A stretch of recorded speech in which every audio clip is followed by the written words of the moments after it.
jooga asxaabta oo anigoo ah Kawthar Maxamed Cabdullaahi Kawthar Indo maanta waxaan idin wadnaa war muhiim ah oo in muddo ah aan naga sugayseen warkaas baa idinka hordhacayo halkan waxaa fadhiya Cabdinaasir oo noo faahfaahin doona bal warkan waxa uu yahay waa kan Cabdinaasir oo halkan fadhiya Cabdinaasir warka siida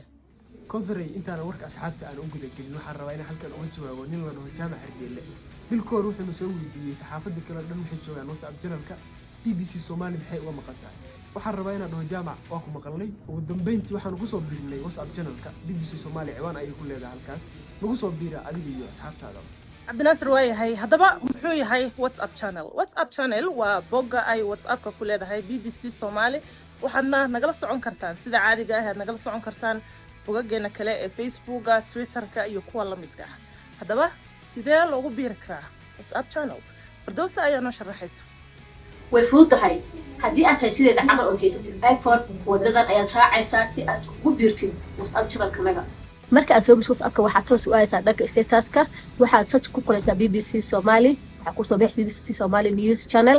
inay saxata waxa ku ogaan doontaa waxa noo saaran calaamada buluuga ah halkaas waxa ku qoran oo ku daabacan warbixino kala duwan oo BBC-da ah waxaana sidoo kale ka falcelin kartaa ama aad la wadaagi kartaa asxaabtaada kale way mahadsantahay Firdawsa oo noo sharaxaysay qaabka dadka iPhone-ka isticmaala ay ugu soo biiri karaan WhatsApp channelka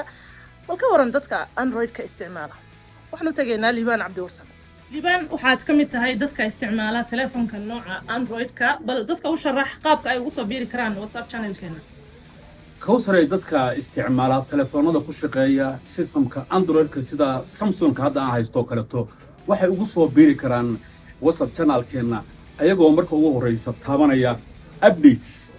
kadibna waxay raadinayaan BBC News Somali dabadeedna waxa uu soo baxaya channelkeena BBC-da ee ay saaran tahay loogada BBC-da isla markaana lagu aqoonsan karo